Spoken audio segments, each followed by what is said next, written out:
vaya enfocados en un síndrome y que luego eso nos va a llevar a un diagnóstico, ¿no? Entonces vamos a ver primero lo que es el síndrome anémico y luego el síndrome hemorragípaco, que son los más comunes y más representativos de esta especialidad. Entonces en la parte de fisiopatología la vamos a pasar rapidito porque obviamente la saben, se acuerdan, y entonces ahí no vamos a poder. Los objetivos de la clase tenemos que identificar cuáles son los tipos de anemia, porque pues tal, esto no es una patología, sino una manifestación de varias otras que pueden estar de fondo. Es importante determinar las causas de la anemia, porque no solamente hay que tratar la enfermedad como tal, sino tratar el origen de esta patología para que esto pueda mejorar en el tiempo. Vamos a recordar un poquito de fisiopatología y determinar el enfoque clínico o qué es lo que tendríamos que hacer para manejar cuadros como este. Entonces, en generalidades, esta es una diapositiva que ustedes ya la han visto, qué es lo que hace la sangre, que tiene varios componentes, lo mencionamos ayer, va a ser un tejido líquido que circula por todo el cuerpo llevando sustancias, ¿no es cierto? Llevando sustancias nutritivas, proteínas, hormonas, y dentro de las funciones principales de los elementos de la sangre, pues la hemoglobina que me va a llevar el oxígeno, ¿no? Entonces, ¿cómo está conformada la sangre? Vamos a tener los elementos formes, que es todo lo sólido, es decir, las células, en donde están los glóbulos rojos o los eritrocitos, que son más o menos el 50% de la sangre, un poquitito, que es este máfico de esto blanquito, que son las plaquetas, que ocupan poco espacio, pero en cantidad son bastantes también, y el resto pues es el diluyente, ¿no? El plasma. Y todo eso me va a dar la sangre como tejido. La hematopoiesis, ayer ya recordábamos un poquito, tenemos una célula madre, luego de ahí tenemos las dos líneas celulares de donde se derivan todos los componentes sanguíneos. Las dos líneas celulares, tenemos la línea mieloide y la línea linfoide. La linfoide es la más facilita, ¿no es cierto?, de aprender. Y aquí sale el linfocito B. El estadio más maduro, ¿cuál es? La célula plasmática, ¿no es cierto? Lamentablemente, pues esta parte de la semiología es chiquita, tenemos solamente 4 clases, que queda poco para lo que es hemato en realidad. Pero por lo menos algunas cositas que deben recordar les voy a ir mencionando, ¿no? Si se acuerdan de la célula plasmática, salía la neoplasia, una de las más importantes hematológicas, que es el mieloma, ¿no? Luego de ahí están en la línea linfoide los linfocitos T y las natural killer, ¿no? De esas también tenemos algunas patologías como leucemias o linfomas también. Y en la línea mieloide, que es la más grande, pues involucra el resto de componentes de la sangre. Entonces, acá vemos en el gráfico, la parte de arriba, todo lo que es médula, o sea, lo que se da en la hematopoiesis dentro del huesito.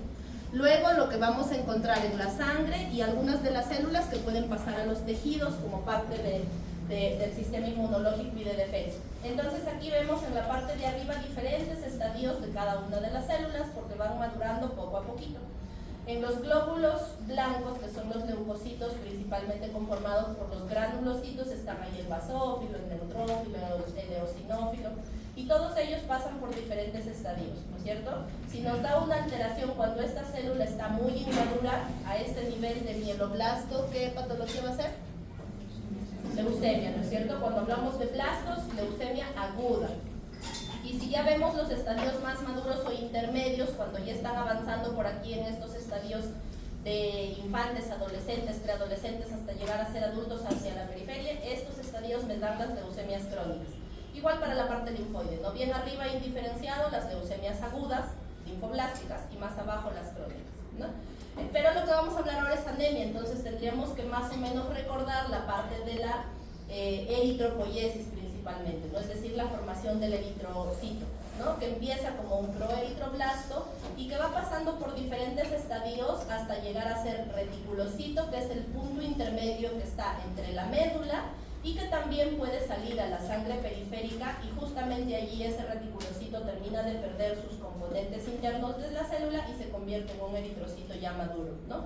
Que no tiene núcleo y que no tiene organelos, ¿no? Entonces es importante recordarlo porque este marcador de reticulocitos o este porcentaje de producción de estas células me va a marcar bastante información en cuanto a lo que es la producción de la fábrica de la sangre. Si bien el reticulocito está directamente en relación con el glóbulo rojo, porque es un estadio previo del glóbulo rojo, se dice que me traduce de cierta manera cómo funciona la fábrica en general, mediante un índice que se llama el índice de producción medular, y que se saca con este valor de ¿no? Este proceso de maduración está mediado por un estímulo. ¿Quién estimula y hace que madure esta célula y que se produzcan los eritrocitos?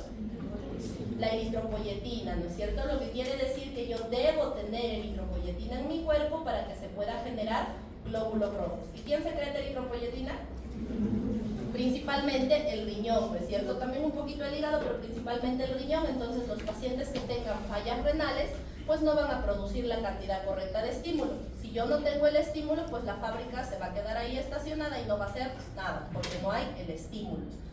Esto sobre la médula ósea, como para recordar, pues hay más médula ósea en el contenido, en el tamaño del hueso en los lactantes, y hacia la adultez va disminuyendo y se queda un poco más hacia los extremos del hueso, el contenido, la cantidad de médula ósea. Es por eso que también en los pacientes muy adultos, muy ancianos, a veces pueden haber ciertos grados de deficiencias o citopenias que son leves y que se pueden considerar como parte del proceso de envejecimiento, ¿no? Pues a un viejito yo no le voy a pedir que esté con 14 de hemoglobina. Ellos con que estén cercanos a un 12, un 11 se podría considerar aceptable. No normal, porque ya no es normal, la fábrica no está funcionando a su 100%, pero por lo menos aceptable para su edad, ¿no? Entonces eso ya se va evaluando según el resto del contexto del paciente también. Esto también es solo para recordar, el eritrocito es una célula que compone a la sangre que decíamos hace un momento y es el elemento más abundante de este tejido. Es una célula anucleada porque veíamos en la hematopoiesis que cuando sale a la periferia ese reticulocito pierde sus organelas, sus núcleos y demás. Entonces una célula anucleada sin organelos. Es discoidea y es bicóncava, y si recordamos por qué es bicóncava, pues vamos a tener esto en la cabeza, que es importante saberlo porque nos permite la flexibilidad del globulito, ¿no es cierto? Para que pueda pasar por las zonas tortuosas, los vasos pequeñitos, pueda adoptar ciertas formas y pase esa microvasculatura. Por eso es que debe ser bicóncavo. Si tuviéramos una esfera completamente redonda, pues esa no va a pasar, ¿no es cierto? No se puede deformar. En cambio, el ser bicóncavo le da cierta movilidad. ¿Qué tiene el eritrocito adentro? ¿Cómo está conformado? ¿O qué es lo que transporta y contiene la hemoglobina? ¿No es cierto? La hemoglobina finalmente está compuesta por proteínas, es un tetrámero, o sea que va a tener 4 unidades de cadenas, va a tener 2 subunidades alfa, 2 subunidades beta y 4 grupos M. Es importante recordar el grupo M porque finalmente aquí, en estos grupitos que están aquí de rojito en el gráfico, es en donde se va a transportar el hierro, o donde va a estar contenido el hierro como componente fundamental para generar un glóbulo rojo. Entonces, si yo no tengo los componentes necesarios, como ustedes ven, finalmente tiene proteínas, lo que significa que para generar un glóbulo y tener un glóbulo correcto, necesito también proteínas, necesito tener el hierro como componente de esta estructura y necesito tener la unión, digamos, de la conformación de estos elementos para que se forme finalmente la hemoglobina, ¿no? Los pigmentos y demás. Entonces, ¿por qué lo recalco? Porque finalmente, al tener deficiencia de alguno de estos componentes, puedo resultar en esta deficiencia de la hemoglobina que se traduce como anemia. Entonces, lo que vamos a tratar ahora decíamos que es el síndrome anémico, conjunto de signos y síntomas que finalmente me dan esta manifestación. Cuando nosotros hablamos de anemia, decíamos hace un ratito que en sí la anemia no es una enfermedad como tal, ¿no es cierto? Es una manifestación o un nombre que yo le doy a un hallazgo de una prueba de laboratorio que va a ser el hemograma, pero que yo lo puedo encontrar en diferentes patologías, en varias patologías, ¿no? Entonces, o lo otro o cómo podríamos interpretarlo es que la anemia es como que solamente el nombre de un cuadro clínico al que yo le debo dar su apellido y, si es posible, hasta un seudónimo para identificarme mejor en qué cuadro o en qué contexto estoy. Entonces no es una enfermedad per se, sino una manifestación de otra enfermedad de fondo. Vamos a ver que esto se va a definir básicamente por los valores del hemograma, ya lo mencionábamos, los valores para hombres, mujeres o embarazadas, ¿no? Es importante recordarlo.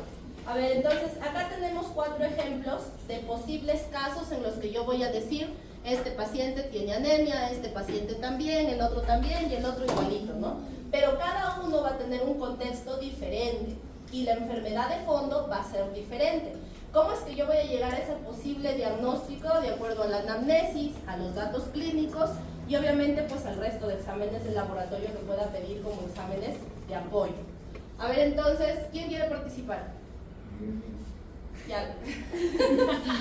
Tu compañera que acaba de llegar, como que se sienta y piensa y razona. A ver, el primer caso, dice, es una mujer de 16 años, ¿no? Entre la adolescencia y la juventud, que tiene un tiempo de enfermedad de 3 meses, ¿no? Es un tiempo no tan largo, que tiene las manifestaciones de sueño, cansancio, disnea al esfuerzo, cuando hace ejercicio, cuando se va a trotar, ahí presenta la disnea. Su régimen catamenial, como un dato importante, 7 días cada 28, ¿no? Es la frecuencia de las menstruaciones.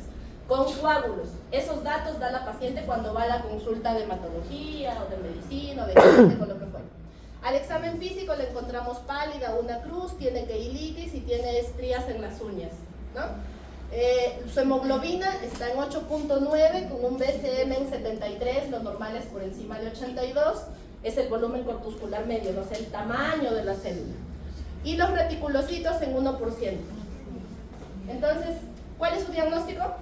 Anemia, ¿no es cierto? Porque eso solo lo sacamos del valor de la hemoglobina según las 2 desviaciones estándar. Pero lo que yo necesito es que de acuerdo a esos datos tú me digas cuál de todas las anemias que existen piensas que podría ser y por qué. Pues amiga, déjenla respirar.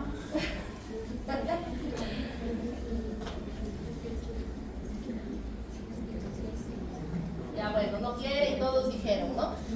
Parece, o por el cuadro clínico y por los datos, parece una anemia ferropénica, ¿no es cierto? ¿Qué apoya a que sea una anemia ferropénica? Que es una anemia moderada, o sea, no es algo severo, que el tiempo de enfermedad no es tan corto como para pensar en una leucemia, no es tan largo como para pensar en una aplasia, que tiene una causa, porque la anemia ferropénica, si nosotros nos ponemos en el grupo de niños pequeñitos que están en crecimiento, hasta los 4 años yo podría decir, bueno, pues este niño es porque no come y su requerimiento nutricional de hierro es súper alto, porque son niños que están en crecimiento. Una paciente de 16 años pues ya no crece, ¿no? Y si crece a lo ancho es grasa, ¿no es cierto? Ya no crece en músculos, ya no crece en huesos, ya no crece en masa cerebral, por lo tanto no necesita tanto hierro, a diferencia de un pequeñito de 4 años que necesita cantidades altas de hierro. Entonces en un pequeñito yo puedo decir que sí es porque no come y porque le falta aporte, pero en una paciente a partir de la adolescencia y hacia la adultez, tiene que ser, o en la mayoría de casos, es por pérdidas. Pérdidas por algún punto. Mujeres, menstruación, y hombres.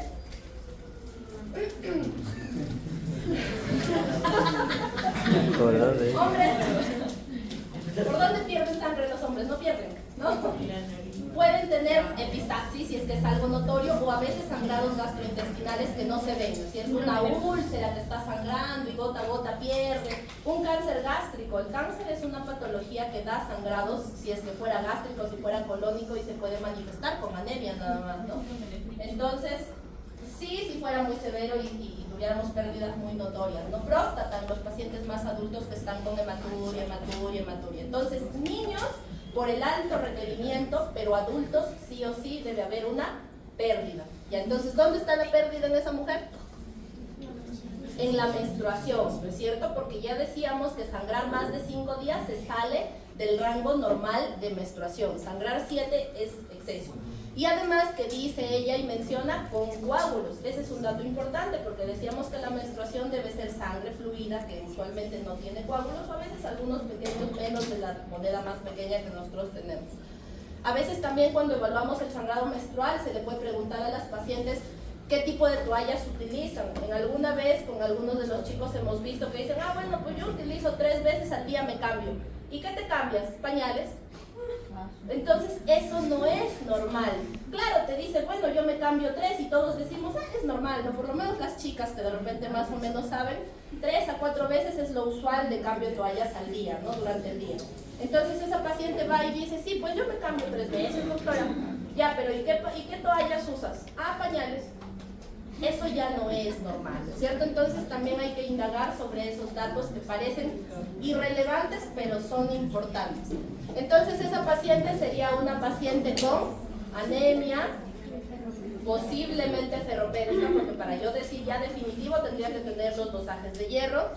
Y lo otro que puedo decir es que en base a estos reticulocitos, y decíamos ayer que se puede sacar el IPM, es una formulita que vamos a ver más adelante, es una anemia arregenerativa. ¿Qué significa arregenerativa? Que la fábrica no regenera, ¿no es cierto? No produce. ¿Y por qué no produce? Porque no tiene con qué producir, no tiene hierro.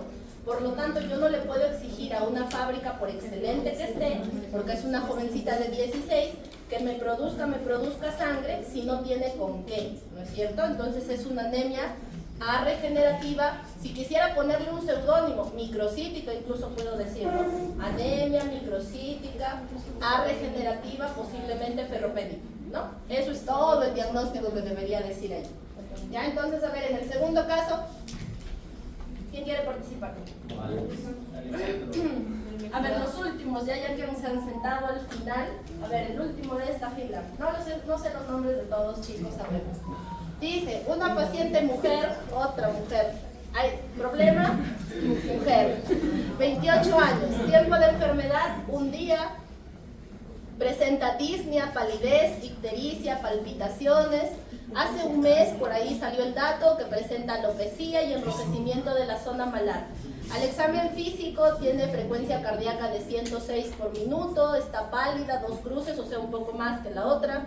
Está ictérica, 2 cruces, tiene esplenomegalia 2 centímetros por debajo del reborde costal, hemoglobina en 5, o sea que eso ya es severo, ¿no? Por debajo de 7 es severo, BCM en 102, macrocítica, ¿no?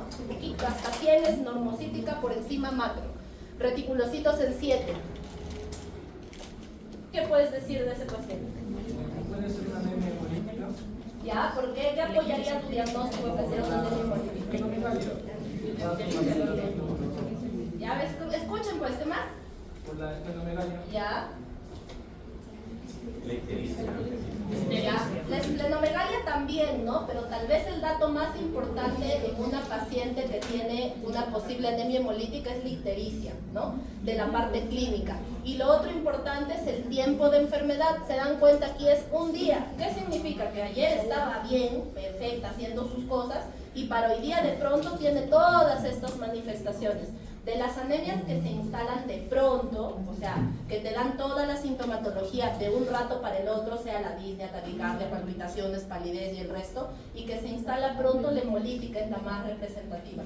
Y la otra sería el sangrado agudo, pues no, pero para sangrado agudo yo tendría que evidenciarlo. Un accidente de tránsito, un HDA que de pronto vomita un montón de sangre, ¿no? Y lo otro importante es ver que aquí hay alteraciones hemodinámicas, ¿no? En la otra no se menciona porque posiblemente estaba estable. Aquí ya vemos que esta paciente está taquicárdica, ¿no? O sea, que está intentando compensar algo que le apareció posiblemente de pronto. Entonces ahí parece igual, anemia. ¿Qué más podemos decir? Macrocítica, porque tiene un BCM alto. ¿Qué más? Regenerativa, porque los reticulocitos están en 7. Si yo le saco el IPM, que es lo ideal, me va a seguir saliendo regenerativa. Y luego aguda también, severa, posiblemente hemolítica, ¿no es cierto? ¿Qué yo necesito para decir que de verdad es hemolítica? Ya sacarle los perfiles de la bilirrubina, la DHL y el resto de exámenes que contribuyen a decir esto sí es hemolítico, ¿no? A ver, en otro caso. Doctora, ¿una anemia macrocítica, una hemolítica siempre es macrocítica? No necesariamente, dependiendo de qué tan rápido pueda compensar la médula. Si es que ya la encontramos en su segundo día, usualmente ya es macrocítica porque como que ya salen más reticulocitos. Pero si por ejemplo hemoliza y a las 6 horas ya está en la emergencia, puede que sea normocítica, porque aún los reticulocitos están como que en proceso de salir, ¿no? Entonces las hemolíticas pueden ser normocíticas o un poquito más ir a macro, porque los reticulocitos son más grandes, ¿no? El tamaño de la célula es lo que me da el BCM. Y a ver, el tercer caso. A ver, detrás de Daniel, el último de la fila de ella.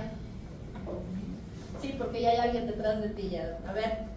Dice, un varón de 64 años, ya, 64 años, tiempo de enfermedad 6 meses, se le olvidan las cosas, se presenta sensación de adormecimiento en el miembro inferior y dejó de probar el sabor de las comidas. Dice que tiene mayor sueño durante el día y mareos al ponerse de pie, solo al ponerse de pie, ¿no? Al examen físico está pálido, con la lengua depapilada, no tiene ganglios, y cuando se amplió la historia y se le preguntaron datos, dijo que había tenido una cirugía por una obstrucción intestinal. Nada más. Y tiene hemoglobina 8.2 con un BCM de 110 y los reticulocitos en U. ¿Qué te parece? Sí le parece, dice. Entonces, ¿qué podemos decir de este paciente? Que es un paciente con anemia, ¿no? Porque tenemos el 8 de la anemia, moderada, si quisiéramos ponerle la severidad, macrocítica, y entonces cuando yo veo el BCM, lo primero que se me viene a mi cabeza es las posibilidades dentro de las macro. ¿Cuáles están? B12 y folato, ¿no es cierto? Las dos, B12 y folato. Y por ahí que en tercer punto, si yo ya veo otra alteración de otra serie, el SMD, síndrome mielodisplásico, también me da macrocitosis. Y vemos que es A regenerativa, ¿no es cierto? Porque si le sacamos el IPM le va a salir súper bajito. Entonces, ¿y por qué? ¿A causa de qué le falta la B12? Cirugía. Ya, si es que posiblemente, porque no nos da el dato, pero si es que cuando le hicieron esta operación de la obstrucción le cortaron la parte del ilion, pues obviamente no va a absorber B12, por más que él coma, ingiera, se alimente bien, tenga dietas espectaculares, no lo va a absorber porque no hay dónde, ¿no es cierto? Entonces este paciente debería ir a reposición crónica desde el día que se operó a vitamina B12, ¿no es cierto? Igual que los que pasan a gastrectomía. Un paciente que por un cáncer o por alguna patología o lo que fuera va a gastrectomía, también debería recibir B12 de manera crónica. ¿Por qué? Por el factor intrínseco, porque si yo no tengo factor intrínseco, por más que coma B12 o el ilion esté bien o lo que fuera, si no hay factor intrínseco, no se absorbe la vitamina B12. Por lo tanto, no hay estómago, no hay factor, tengo que reponerle de manera parenteral. Parenteral es directo o a la vena o intramuscular, ¿no es cierto? Y además el resto de síntomas apoyan la posibilidad. ¿Cuáles son el resto de síntomas? Neurológicos, ¿no es cierto? Los síntomas neurológicos van acompañados de la deficiencia de B12. Y veíamos ayer en la parte del examen físico de qué cosas preguntar, decíamos que esto de la lengua depapilada se puede ver en alteraciones o déficit de B12, y si yo no tengo papilas gustativas, obviamente el paciente no va a venir y te va a decir, pues mi lengua está depapilada, no. El paciente te va a decir, yo no pruebo la comida, o sea, me quedé como que ya no le siento el sabor, el salado, el dulce, eso es porque ya no tiene papilas gustativas, ¿no? Y yo lo evidencio en el examen, la lengua depapilada. Ya el tercero. A ver, el último de acá. Ah, no, ya me respondió, y entonces acá. Ya he derrotado conmigo, así que tiene que dar el diagnóstico. Ya, varón de 7 años. Varón de 7 años, tiempo de enfermedad 14 días, tiene palidez, malestar general, astenia, dolor óseo que le impide hacer deporte, sensación de alza térmica mayor nocturna, y hace 2 días ya presenta petequias, equimosis y epistaxis, y por eso ya lo llevan al hospital. Frecuencia cardíaca 96, pálido 3 cruces, o sea bastante, adenomegalias cervicales, inguinales, bilaterales de aproximadamente 15 milímetros. Bueno, ya no salió acá el examen, pero es una anemia severa con plaquetopenia y A regenerativa. ¿Qué te parecería de posibilidad de diagnóstico?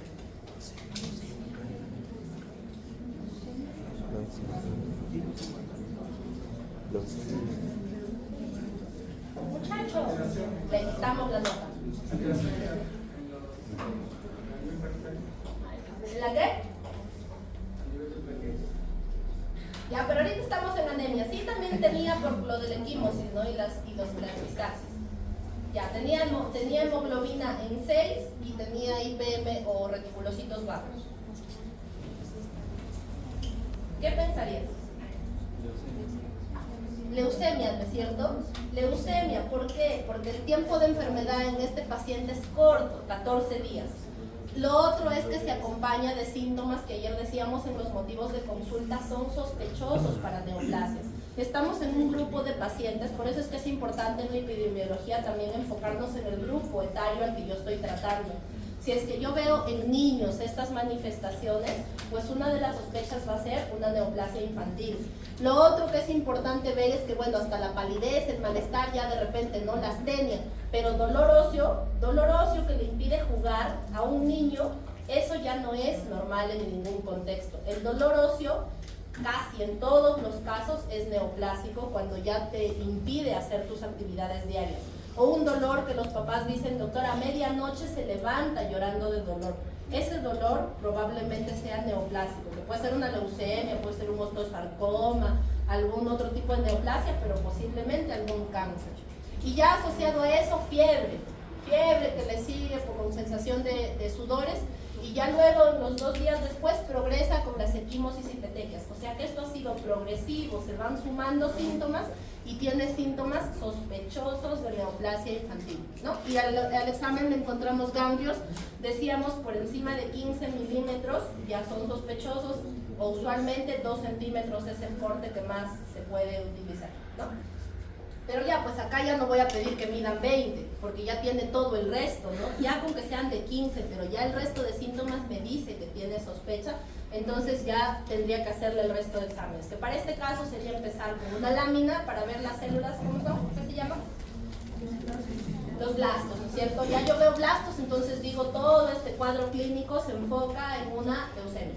Entonces, ¿cómo evaluar este síndrome? Es importante que cuando nos vamos a enfrentar a una patología tratemos de recabar la mayor cantidad de datos posibles.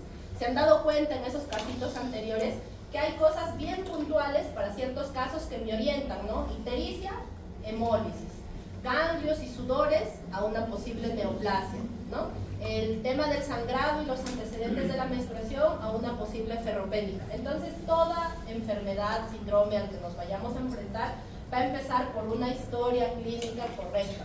Y ustedes han tenido clases en la primera parte del ciclo de cómo hacer las preguntas, qué preguntar, cómo sacar los datos y hacer la anamnesis de un paciente. Y que ahora que hacen sus prácticas, sus rotaciones, están reforzando eso. Enfrentarse a un paciente, chicos, no es fácil. Sacar datos a veces no es fácil. Tú le quieres preguntar y el paciente se va y te habla de cualquier otra cosa. Entonces es importante que ustedes vayan guiando esas preguntas. Empezamos siempre la historia clínica por los datos demográficos, ¿no? Los datos demográficos van a ser pues, la edad, el sexo, de dónde viene, su religión, que me puede importar. Es importante la etnia en estas patologías, sí, porque por ejemplo la anemia falciforme, que es un tipo de anemia hemolítica en donde están deformadas las células en forma de media luna, es principalmente de pacientes afroamericanos. Entonces, si yo sé que un paciente tiene, por ejemplo, viene de Ica con una sospecha como esa, puedo pensar en la posibilidad de que sea esa enfermedad. No digo que ya lo tenga, ¿no? Pero sí me orienta, ¿no? Sí me orienta a la posibilidad de que tenga esa patología. Aquí, por ejemplo, en el Perú, cuando vino la oleada de los venezolanos, aumentó mucho la anemia falciforme, porque ellos en ciertos grupos, a pesar de que no son afros, tienen anemia falciforme, ¿no? Entonces, es importante saber esos datos en ciertas patologías. Los antecedentes personales, es importante saber gestaciones de estas, en el caso de mujeres, por ejemplo, cuántas veces estuvieron embarazadas, si tuvieron anemia en sus embarazos, si requirieron transfusiones, si en algún parto se desangraron, si les trataron de manera correcta la anemia en ese tiempo, si es que antes ya tuvo anemia y de qué tipo fue, porque puede que un paciente venga en esta oportunidad y me diga, bueno, pues yo toda la vida he sufrido de anemia ferropénica, mi primera posibilidad podría ser que ahora se trate nuevamente de anemia ferropénica también, ¿no? Entonces es importante esos datos. Saber las comorbilidades, ¿por qué? Decíamos hace un ratito, si yo sé que hay un paciente con falla renal crónica, entonces voy a pensar que posiblemente su anemia pueda relacionarse a esa enfermedad crónica, ¿no? Los antecedentes familiares, porque hay enfermedades que se heredan, como lo que decíamos, la anemia falciforme, la esferocitosis también, su nombre es esferocitosis hereditaria, porque significa que pasa de generación en generación, y entonces si un familiar tuvo esferocitosis, cabe la posibilidad de que los familiares descendientes tengan también esta patología. Exposición a fármacos, porque hay algunos que pueden producir dentro de sus efectos adversos hemólisis también. Los síntomas, como ya lo hemos visto en los casos anteriores, el inicio, si fue agudo o si fue crónico. Eso me ayuda a definir una posibilidad diagnóstica. La severidad, Las hemolíticas son las que me dan los síntomas severos y de pronto. La clínica de la hemólisis me va a ayudar a diferenciar. Dentro del grupo de anemias hemolíticas hay una gran variedad de enfermedades. Posiblemente el grupo más grande sean las anemias hemolíticas autoinmunes, en donde hay un anticuerpo que identifica el glóbulo de manera errada, lo identifica y lo destruye, ¿no? Pero en ese grupo hay varias enfermedades, como los defectos de la membrana, la esferocitosis que decíamos hace un momento, las talasemias. Hay todo un grupo de enfermedades, entonces es importante saber cómo son las hemólisis. Por ejemplo, en la hemoglobinuria paroxística nocturna, que es un tipo de hemólisis, como dice su nombre, las crisis son de noche. ¿Y cómo se manifiestan? Principalmente con dolor abdominal, porque ahí es en donde sucede, digamos, este proceso hemolítico y hay una inflamación endotelial y puede haber incluso trombosis y demás procesos. Entonces esas crisis, y en la mañana el paciente se levanta haciendo orinas rojizas, ¿no? Porque todo ese proceso fue de noche. Entonces es importante averiguar datos como esos también, ¿no? Van a ser el grupo minoritario, pero van a existir cuadros así. En los pacientes que tienen una anemia falciforme, por ejemplo, como estos glóbulos deformes se atragan en ciertas zonas, a veces pueden producir necrosis de cadera, entonces van a tener dolores crónicos en cierta zona, porque están atracados ahí los glóbulos y ya se produce esta alteración en esa área y constantemente van a hacer las crisis allí o el dolor allí y así, ¿no? Entonces es importante esos datos.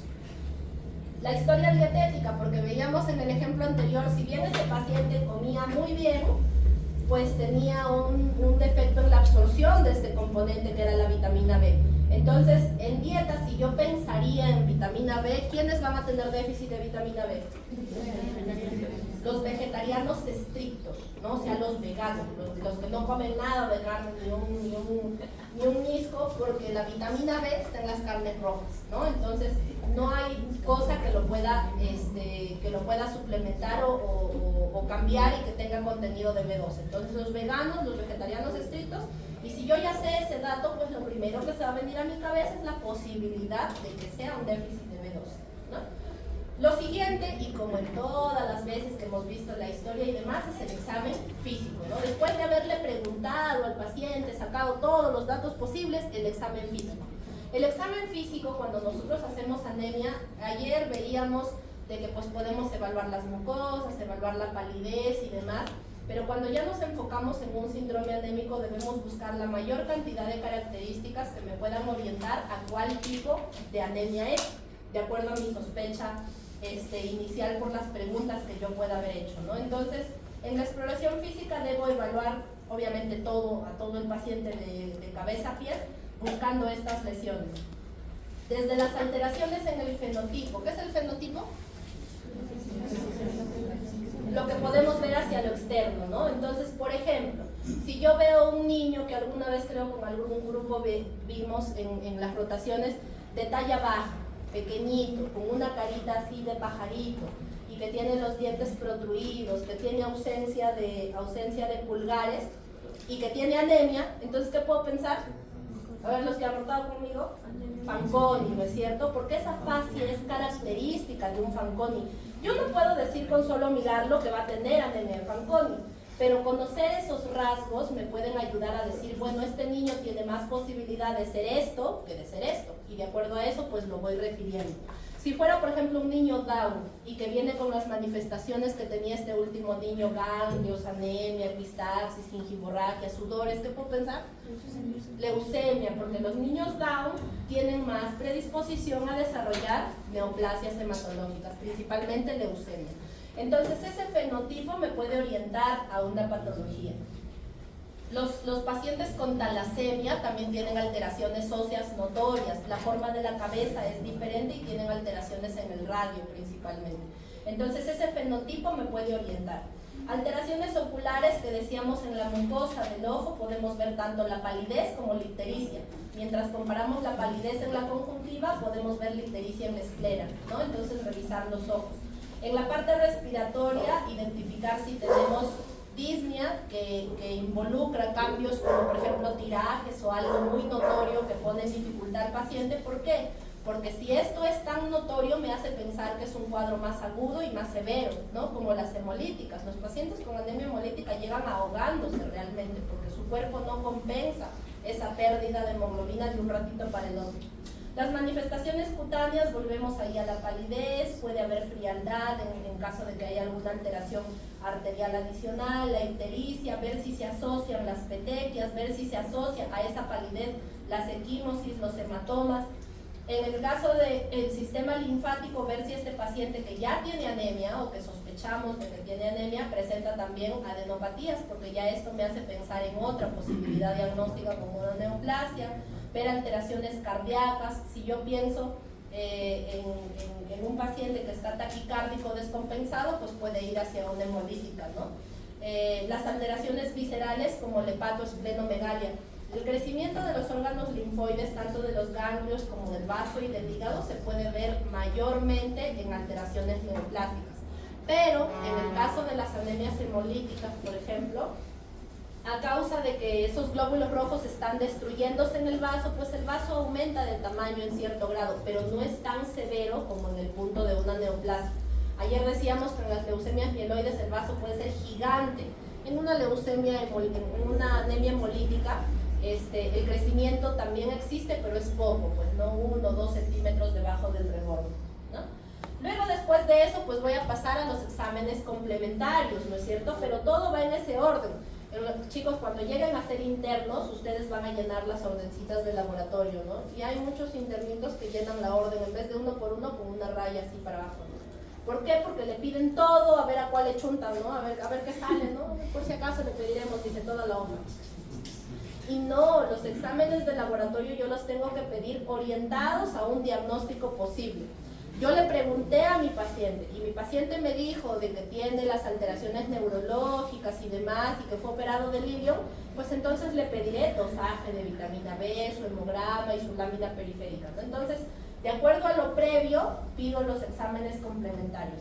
En hematología decíamos ayer que lo básico siempre va a ser pues el hemograma, ¿no? De la manito del hemograma, y ahí vienen pues estos componentes de los índices eritrocitarios, que es para ver el tamaño de la célula, los reticulocitos para sacar el IPM, porque siempre voy a necesitar saber si la anemia regenera o no regenera. Eso es básico para identificar el tipo de anemia, y ver también los valores de las otras series, si hay leucocitosis, si es que hay leucopenia, si es que hay alteraciones de las plaquetas. Seguido del hemograma, lo otro que me ayuda para... El hemograma básicamente me da números, ¿no es cierto? Valores. Pero el frotis de lámina periférica me da formas y alteraciones en la morfología de esa célula. Ahí voy a ver, por ejemplo, si pensar en un síndrome mielodisplásico, que las células vienen alteradas con pocos gránulos, con mayor cantidad de núcleos, que tienen tamaño anormal, o en el caso de los glóbulos rojos, por ejemplo, puedo ver que ahí se ven como esferocitos y puedo sospechar en una esferocitosis y luego le pediré la prueba definitiva para eso, ¿no? O puedo ver en el caso de talasemia las células que se llaman diagnocitos. Entonces, esto de la lámina periférica es indispensable para orientarme a la posibilidad del diagnóstico. Entonces, en ese cuadrito están los parámetros que deberíamos evaluar. Usualmente el número de Matías, que es como la masa de glóbulos rojos que tenemos, no se evalúa porque puede estar relacionado o tener variables que la afectan. Entonces directamente nos pasamos a evaluar la hemoglobina, que ya sabemos los valores para definir diagnóstico. El hematocrito en áreas en donde no tenemos disponible la hemoglobina también se puede evaluar, pero es importante saber que a veces existe un 3% de alteración. Ustedes habrán escuchado que dicen, pues al niño le tomaron el hematocrito de su dedito en la posta y divídelo entre 3 y eso te va a dar la hemoglobina. Es como un equivalente de la hemoglobina, pero hay cierta falla de 3% en esos valores, ¿no? No siempre va a coincidir y no siempre va a ser el triple. Entonces la hemoglobina es el que directamente debemos evaluar. Luego de eso, el BCM, que me da el tamaño, ¿no? El volumen de la célula. Luego el HCM, que me da la concentración de la cantidad de hemoglobina, ¿no? El AD o el RDW es la amplitud de distribución, ¿no? ¿Qué significa la amplitud de distribución? Significa que ese hemograma en numeritos me va a decir qué tanta diferencia hay entre el glóbulo más pequeñito que me encuentra en el hemograma y entre el glóbulo más grande. Eso significa significa que si yo encuentro un AD muy alto, significa que hay celulitas pequeñitas, pequeñitas y grandotas, grandotas, ¿no? ¿Qué puede tener ese paciente? Deficiencia de las dos cosas, de hierro y deficiencia de B12, o mezcladas de diferentes patologías. Entonces, ese AD me sirve para evaluar la traducción de lo que yo encuentro, se llama anisocitosis, pero es la diferencia de tamaños. Significa que hay pequeñitos, grandes y todos mezclados. Y los reticulocitos, que decíamos que son estas células que están en el intermedio de madurar a glóbulo rojo, y lo que me van a traducir mediante esta formulita, que es el índice de producción medular. Y yo me la sé, así que no se la aprendan, eso hay calculadoras en Google para que la hagan, porque hay una constante que hay que aprender, o sea, no lo vamos a aprender de todos los valores, ¿no? Pero es importante que sepan que este valor de reticulocitos lo ponemos aquí en la fórmula, multiplicamos por el hematocrito, la constante, no sé qué, y ahí te sale el IPM. Y el IPM es lo que me dice si regenera o no regenera, ¿ya? Entonces ahí vemos un ejemplo del hemograma, que ya creo que todos se han familiarizado más ahora que está rotando en el hospital con estas pruebitas, ¿no? Y cuando hagamos el taller, ahí ya tienen que aprender a leerlo, interpretarlo perfecto con todos los valores que hemos visto anteriormente. Y lo otro es la lámina periférica, en donde vemos todas estas células o todas las posibilidades de cómo puede presentarse un glóbulo rojo. Aquí en el cuadrito primero vemos cómo es normal. Al ser un disco bicóncavo, pues entonces va a tener cierta luz en la parte central, porque obviamente pues ahí es como achatadito, entonces no hay mucho color o contenido celular en esa parte, ¿no? Y en la parte periférica es más coloreado. Si nos enfocamos en el tamaño, pueden haber microcitos, es decir, pequeños, típicos de ferropenia. Pueden haber macrocitos, típicos de ¿qué? De deficiencia de B12. Se dan cuenta, son igualitos, ¿no? Solo que los han achicado o los han agrandado. Pero ya acá empiezan a haber algunas otras alteraciones, como macrocito oval, que ya tiene otra forma. Más allá de que es grande, también es deforme. Esto se puede ver en síndrome mielodisplásico, por ejemplo. Y acá tenemos hipocromía ya severa, ¿no? Entonces, así hay algunas formas, como por ejemplo, aquí veíamos los sickle cells, que son las de la anemia falciforme en forma de media luna, y otras células importantes que en hematología también vemos son estos, que son los esquistocitos. Nosotros hablamos de esquistocitos en hematología y la única forma de verlos es en la lámina, cuando vemos las microangiopatías. En la otra parte, que es los síndromes hemorragíparos, ahí vamos a ver un poquitito de microangiopatías. ¿Por qué es importante saber algo de microangiopatías? Porque en hematología, una microangiopatía que me da anemia hemolítica también representa una emergencia hematológica. Una emergencia hematológica significa que a causa de esta enfermedad que se llama PTT, el paciente tiene en riesgo su vida. ¿Y de qué depende? De una lámina periférica. ¿Qué voy a encontrar yo en el hemograma? Pues encontraré anemia, también hacen un poco de plaquetopenia y hay ciertas manifestaciones que las vamos a ver más adelante. Pero lo que me da el diagnóstico de esta enfermedad y donde yo puedo decir como hematólogo, le pongo el tratamiento o no se lo pongo, o qué es lo que hago y qué tomo de decisión y que le puede cambiar la vida a una persona, es encontrar en la lámina periférica estas celulitas que se llaman esquistocitos, que son fragmentos de un glóbulo que se ha roto al pasar por una zona de trombosis. Podemos ver alteraciones como el Rouleaux, que es la pila de monedas, que se ven procesos inflamatorios. Cuando los pacientes tienen procesos inflamatorios severos, tipo cáncer, tipo mieloma, se ve mucho un mieloma eso, la sangre está tan viscosa que como que los globulitos para que pasen y circulen se ponen uno detrásito del otro, ¿no? Y eso finalmente yo lo veo en la lámina periférica de esa manera. Entonces ahí hay un poquito más para que puedan ampliar sus conocimientos en la parte de lámina periférica. Y ahora ya pasamos a ver cuáles son las causas de anemia. Ya pude identificar a un paciente con la sintomatología, ya le hice la historia, ya tengo los datos y ya tuve los exámenes auxiliares como para determinar las posibilidades del diagnóstico. Entonces, ¿cómo es que me voy orientando a cuál anemia puede ser? Principalmente decíamos por los valores del BCM, que son las constantes, y luego definir si es que esta anemia regenera o no regenera, porque ahí las posibilidades se me van cerrando en cuanto al enfoque del diagnóstico. Entonces, dentro de las arregenerativas vamos a tener en donde la producción, es decir, la fábrica, no produce elementos de la sangre, principalmente los glóbulos, ¿no? Porque estamos en anemia. Entonces, ¿por qué una fábrica no podría producir? Decíamos porque no hay sustratos. Si no tiene sustratos no va a producir, ¿no? Y lo otro es que tenga falla medular. Es decir, que la fábrica, por más sustratos que tenga, no produce porque es la fábrica en sí la dañada, ¿no? Como en el caso de la aplasia medular o el caso de que se haya metido un cáncer a la fábrica y entonces la daña y ya no puede producir. Y en el caso de las regenerativas, va a ser cuando tenemos que esta fábrica funciona y produce estos elementos en exceso, principalmente para compensar efectos periféricos. Principalmente esto lo vamos a ver en anemias de tipo hemolítico, ¿no? Decíamos que causas de hemólisis hay un montón, defectos de membrana pueden ser, componentes inmunes, que está la anemia hemolítica autoinmune, y defectos enzimáticos como falta de alguna enzima dentro de ese glóbulo para su proceso de supervivencia, las talasemias. Ahí hay un grupo infinito de posibilidades de diagnóstico en las anemias hemolíticas. Pero en medicina siempre hay que aprender lo más relevante, y en ese grupo lo más común es la anemia hemolítica autoinmune. Y la tercera causa es la hemodilución.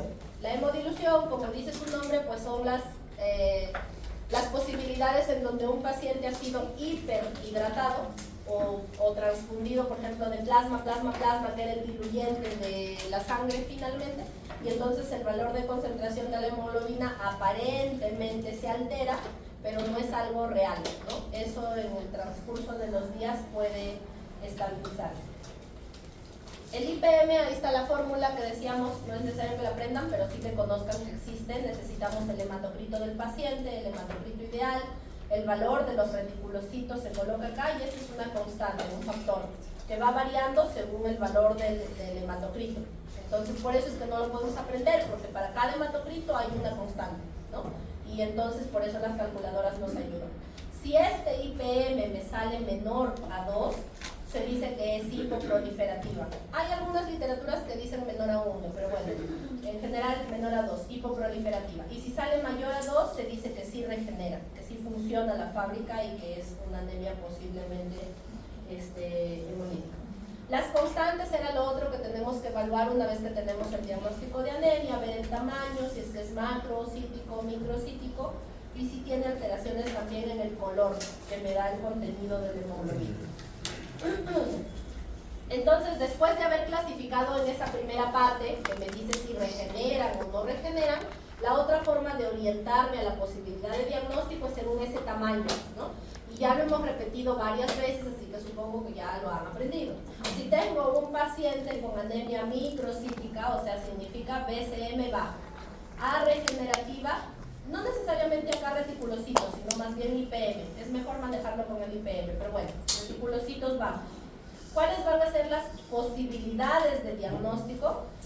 Principalmente aquí que me falte hierro, ¿no es cierto? La microcítica que no regenera es la que posiblemente le falte hierro. Si es niñito, por crecimiento; si es adulto, por pérdida.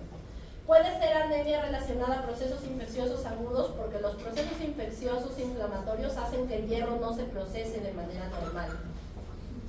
Hay un componente en la sangre que se llama epsidina, que bloquea la función tanto de la absorción intestinal como del proceso de paso entre célula a célula del hierro, y que a pesar de que tú tengas hierro no lo puedes metabolizar y usar. Entonces puede haber este tipo de alteraciones en procesos inflamatorios. Anemia por intoxicación por plomo, anemias sideroblásticas, y en el caso de que sea regenerativa, o sea de que la fábrica sea microcítica, pero de que la fábrica sí compense esa posibilidad. O sea, acá hay una mezcla. Yo digo la regenerativa, usualmente a mí me dijeron que era hemolítica, ¿no es cierto? Cuando yo veo regenerativa, usualmente pienso en hemolítica. Pero al tener o estar acompañada de microcitosis, la primera posibilidad son las talasemias. Las talasemias son alteraciones en las cadenas de globina, son alteraciones genéticas hereditarias en donde hay compromiso de la generación de esta proteína como tal. Por lo tanto, los glóbulos van a estar alterados, y como están alterados, pues se destruyen por hemólisis. Entonces, estos pacientes presentan un tipo de anemia regenerativa hemolítica, ¿no? Pero son celulitas pequeñas, chiquititas, incluso más chiquititas que las de la ferropenia. El otro grupo van a ser las normocíticas. también vamos a tener dos combinaciones, ¿no es cierto? Una normocítica que sea A regenerativa y una normocítica que sí pueda regenerar, o por lo menos en cierto grado. Entonces aquí tenemos las posibles causas de estas patologías. En estos casos de las normocíticas usualmente se engloban las patologías de índole crónico. Crónico como la enfermedad renal, por ejemplo, es una de las más características o representativas de este grupo. Podemos diferenciarlas, o como ven aquí según el cuadrito, las que están asociadas a otras citopenias, es decir, que de ahí de paso tiene plaquetopenia o leucopenia, y en ese caso yo ya puedo pensar fracaso medular, es decir, aplasia, ¿no es cierto? La aplasia es característica de una fábrica que está bien, una fábrica que no produce a pesar de tener los componentes correctos. Entonces el glóbulo se genera bien, se genera de una característica correcta, solo que en poquita cantidad, porque la fábrica no funciona como debería ser. Pero lo que produce finalmente lo produce de manera correcta, solo que disminuido en cantidad.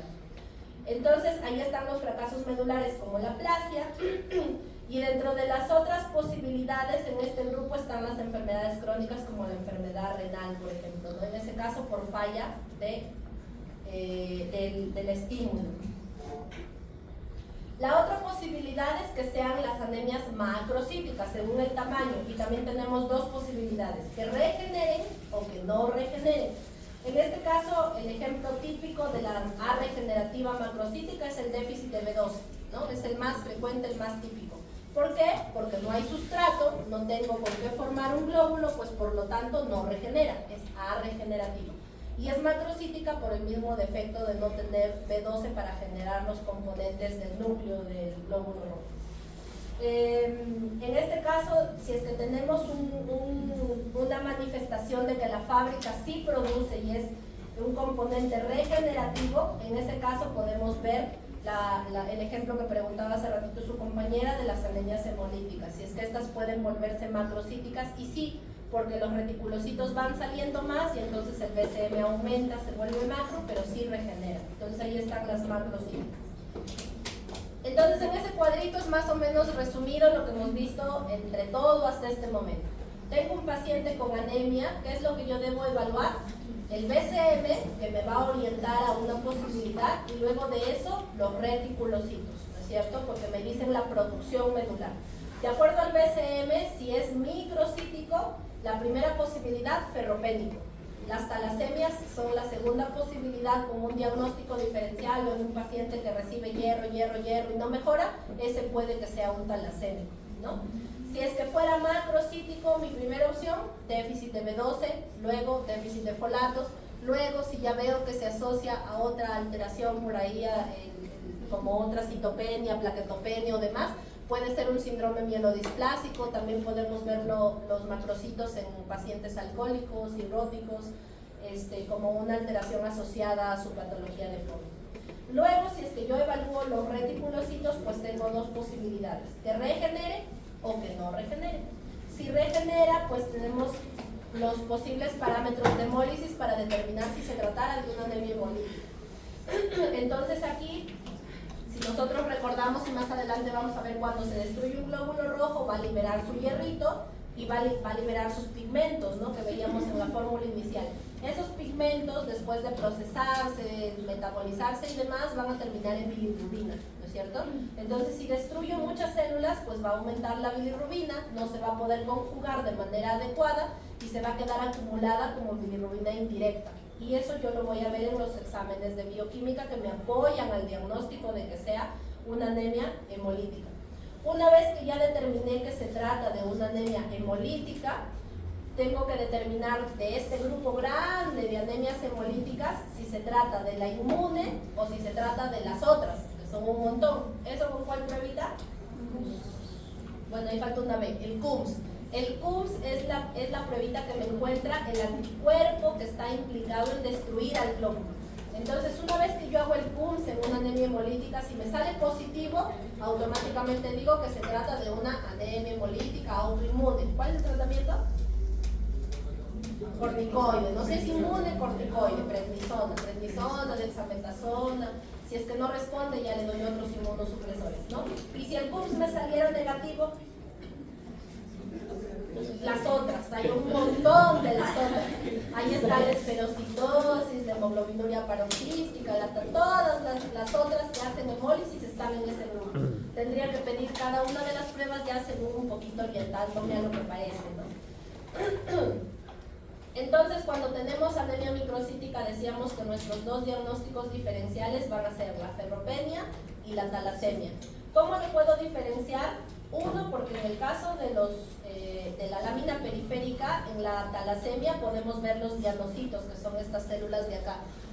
No se ve nada, ¿no? Bueno, cuando tengan las diapos en su computadora, ahí van a ver. Los diagnocitos son un glóbulo rojo como lo vemos normalmente, pero al centro, en vez de ser blanco, de ser de colorido, tiene un puntito rojo, como el tiro al blanco, pues, ¿no? Por eso se llama célula diana, porque es como el tiro al blanco, que uno tira la flechita y ve así, ¿no? Estas celulitas son típicas de talasemia, ¿no? Entonces la lámina me puede ayudar a diferenciar. Ahora, si yo quiero saber si de verdad estoy bien en mi diagnóstico y decir esto es definitivo, tendría que hacerle una electroforesis de hemoglobina. Esa es la prueba ya definitiva del diagnóstico de esta enfermedad. Si yo pensara en que es una ferropenia, ¿qué pruebitas le tengo que hacer? No, hierro no. Ferritina, que es el equivalente del hierro de depósito, y el otro, saturación de transferrina. La transferrina es la proteína que me transporta el hierro. A mí no me interesa saber cuánto de proteína tengo. A mí lo que me interesa saber es cuánto de esa proteína está funcionante transportando hierro de un lado al otro. Eso me lo da la saturación de transferrina. Entonces ahí en ese cuadrito podemos ver. Si bien es cierto, aquí nos mencionan el resto de parámetros que ustedes decían, el hierro, la transferrina y demás, los que finalmente me hacen el diagnóstico o me ayudan para definir la posibilidad de ferropenia en este paciente van a ser la ferritina y el índice de saturación de transferrina. Estos dos van a ser los más importantes cuando yo tengo que definir la etiología de esta anemia ferropénica. Entonces, si tuviéramos acceso, también se podría hacer el receptor soluble de transferrina. Es una prueba ya no tan moderna, pero todavía no está accesible en todos los centros, ¿no? Aquí en Cajamarca no hay, pero me ayuda a definir un poco mejor la posibilidad de que sea una anemia ferropénica. Ahora, ¿por qué además debería pedir proteína C reactiva?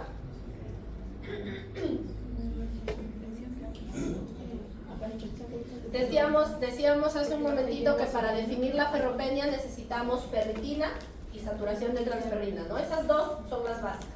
¿Por qué le pedimos proteína C reactiva? Porque la ferritina es un reactante de fase aguda. Si ustedes se acuerdan en las clases de bioquímica que han llevado, los reactantes de fase aguda son elementos o sustancias que se empiezan a secretar un montón en procesos inflamatorios. Entonces, si yo tengo un paciente que está inflamado, no necesariamente infectado, pero inflamado, va a aumentar su ferritina. Y yo puedo decir, bueno, pues tiene ferritina excelente, no le falta hierro. Pero eso no es cierto, porque en ese paciente está funcionando como un reactante de fase aguda, si es que yo lo comparo con el PCR, que también es un reactante de fase aguda. Entonces, para que yo diga que la ferritina de verdad es real y que yo la voy a tomar en cuenta, debo tener un PCR normal, para que yo pueda identificar que la ferritina realmente me sirve como un dato real. Y si es que no, y tengo un PCR aumentado, entonces lo desestimo y solamente como que trabajo, le hago caso a la saturación de transferrina. Y entonces anemia ferropénica, esa diapositiva se deben acordar porque el de fisiopato es la misma. Y causas, ya hemos dicho hace un ratito, en el caso de niños, alto requerimiento y baja ingesta, ¿no es cierto? En el caso de gestantes, igualito, alto requerimiento y posiblemente baja ingesta. Y en el caso de adultos, pérdidas crónicas. Mujeres, menstruación, hombres, tubo digestivo. La clínica, ya hemos visto un poquito ayer, dependiendo de la severidad, se puede presentar desde disnea, palidez, palpitaciones, taquicardia, y algunas más específicas relacionadas a la falta de hierro. Por ejemplo, hace ratito en el caso clínico mencionábamos las estrías unguiales. Eso se ve mucho en pacientes a los que les falta el hierro. Puede haber estomatitis y puede haber queilitis a nivel de la boca. Eso también es por falta de hierro. Pacientes que se les quiebra mucho las uñas o que se les cae mucho el pelo, también está relacionado mucho a falta de hierro, ¿no? Van a haber también causas atípicas. causas atípicas van, esto sí es nuevo, las causas atípicas van a ser las posibilidades en donde yo le pueda dar reposición al paciente con hierro, por ejemplo, y a pesar de eso no responda, pero sus pruebas me dicen que de verdad le falta el hierro. Entonces, ¿cuáles son esas causas atípicas? Los defectos en la absorción intestinal, que pueden estar mediados por epsilina o que pueden estar mediados por algunas patologías genéticas en donde la persona nace sin el receptor necesario para que se transporte el hierro desde la luz por el enterocito. O sea, son súper raros, pero pueden existir. Entonces, por eso se llaman causas atípicas. Hay personas que no pueden absorber el hierro, ¿no? Pueden haber igualito también alteraciones en el ciclo de esos receptores de transferrina ya dentro de la circulación o en las células usuarias de ese hierrito. Puede haber también alteración dentro de la propia célula que metaboliza ese hierro en la mitocondria y esa mitocondria no funciona bien y entonces no puede metabolizar el hierro, pero ya son súper raras esas causas, ¿no? Pero es importante que por lo menos lo tengan dentro de su panorama. En ese cuadrito ya se ven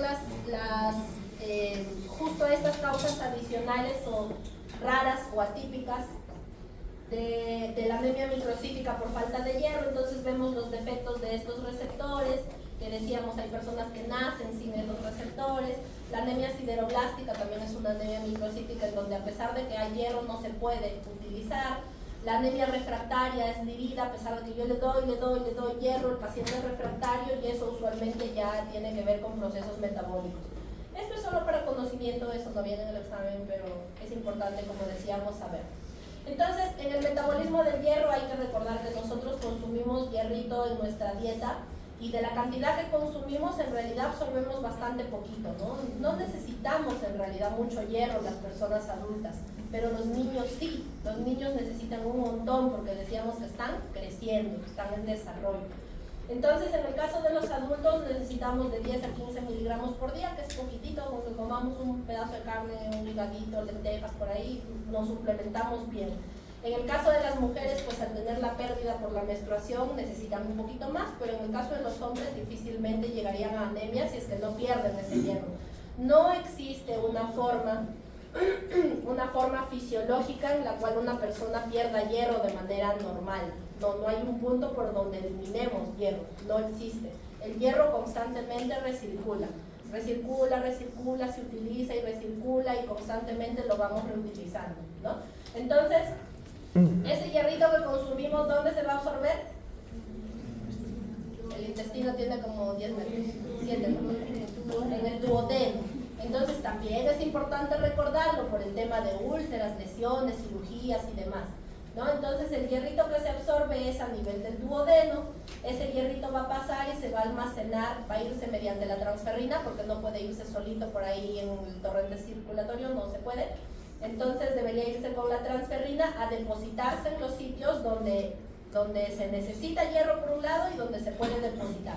Entonces tenemos en algunos macrófagos, tenemos en la médula ósea principalmente porque ahí se va a necesitar para la eritropoiesis, también en los músculos de todo el cuerpo y en el músculo cardíaco también, ¿no? Entonces va a ir y se va a depositar ahí. Así que constantemente ese hierrito se va recirculando, ¿no? No lo perdemos usualmente.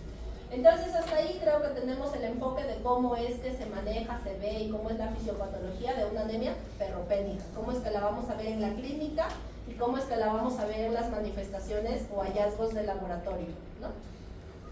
El otro punto de las anemias es cuando encontrábamos las macrocíticas o megaloblásticas. Aquí tenemos principalmente el déficit de B12, ¿no? Principalmente, pero también está el déficit de ácido fólico. ¿Cuánto tiempo dura la reserva de B12? Bueno, depende de dónde leamos, ¿no? Pero en general años, de 3 a 4 años. Y el depósito de ácido fólico entre 3 a 4 meses. Es por eso que la reposición de ácido fólico es un poco más intensa en las gestantes o en las personas que hacen anemia hemolítica. Porque si bien cuando un globulito se rompe por hemólisis, ese hierrito que sale se recircula, se vuelve a usar, pero el ácido fólico no se vuelve a usar, ya se usó, ya se desperdició, ya no lo podemos recircular. Por lo tanto, las personas que hacen hemólisis muy constante van a necesitar soportes de ácido fólico bastante altos también. Entonces, en el metabolismo de la B12 ya dijimos hace rato, ya lo mencionamos, dónde es, cómo se absorbe y dónde lo encontramos, ¿no es cierto? Es importante el estómago por los componentes que secreta y va a ser importante el sitio, que es el ilion, para la absorción, ¿no? Las alteraciones que puede producir entre algunas neurológicas y las otras relacionadas a la anemia me van a ayudar finalmente a llegar a ese diagnóstico definitivo. El otro grupo de anemias son las hemolíticas, que ya lo hemos mencionado un montón de veces. Pueden haber un grupo grande de anemias hemolíticas, pero lo principal que hay que recordar de esto es que ese glóbulo rojo que estaba diseñado para vivir, ¿cuántos días?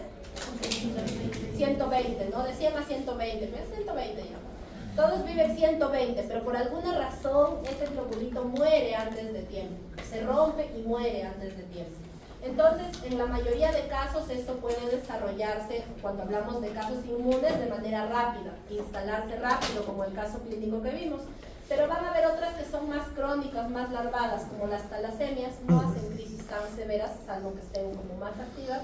Las esferocitosis también depende de la severidad o del gen que tenga ese paciente. Pueden hacer hemólisis más o menos severas. En el caso de los PTTs que decíamos hace ratito, que también se acompañan de anemia hemolítica, va a depender de qué tanto grado de trombosis tenga. Si hay más trombosis, más anemia hemolítica. Si hay menos trombosis, menos anemia hemolítica. Las manifestaciones que vamos a ver principalmente dependen justamente del tiempo de instalación. Si se instalan rápido, pues van a ser manifestaciones agudas, severas, de descompensación. Y si se instalan más lento, igual voy a ver la ictericia, la palidez, pero un poco más larvada, ¿no? Acá lo que toma mucha importancia es justamente eso que decíamos del IPM, ¿no? El IPM, ver si regenera o no regenera, es un dato muy orientativo. Y lo otro que nos orienta bastante a la anemia hemolítica es la ictericia. Este grafiquito es para que se acuerden cómo es que se produce esto de la ictericia, ¿no? Acá está la médula, produce los glóbulos, se van a la circulación, viven 120 días, y después deberían pasar de manera normal al sistema reticulo endotelial a destruirse, morirse, y liberaban por un lado el hierrito, que es el grupo hemo, que con el hierro se va a recircular, el hierro va a volver a los depósitos que decíamos inicialmente, pero los pigmentos, que son como la porfirina y estos, se van a terminar de reducir y metabolizar por diferentes enzimas hasta bilirrubina, ¿no? Esta bilirrubina tendría que pasar a conjugarse en el hígado, pero en el caso de las anemias hemolíticas, como hay tanta bilirrubina, el hígado ya no se abastece, ya no puede transformar más bilirrubina. Por lo tanto, se queda un poco como bilirrubina no conjugada. Y esta es la predominancia que hay en el caso de las anemias hemolíticas, ¿no? El aumento de la bilirrubina indirecta o no conjugada, ¿no? Porque tenemos dos tipos de bilirrubina y eso se acuerdan. Ustedes ya pasaron gastro, ¿no? Cuando vemos patrones colestásicos, por ejemplo, por un cálculo que se quedó ahí en la vía biliar, ¿cuál bilirrubina aumenta? La directa, ¿no es cierto? También aumenta la bilirrubina, también el paciente está itérico, pero ese trasfondo bioquímico es por bilirrubina conjugada. ¿Por qué? Porque en este caso el hígado funciona, transforma y conjuga la bilirrubina, pasa hacia los conductos, pero ya porque hay una obstrucción no se puede eliminar, ¿no? Hacia el tubo digestivo y hacia las heces y demás.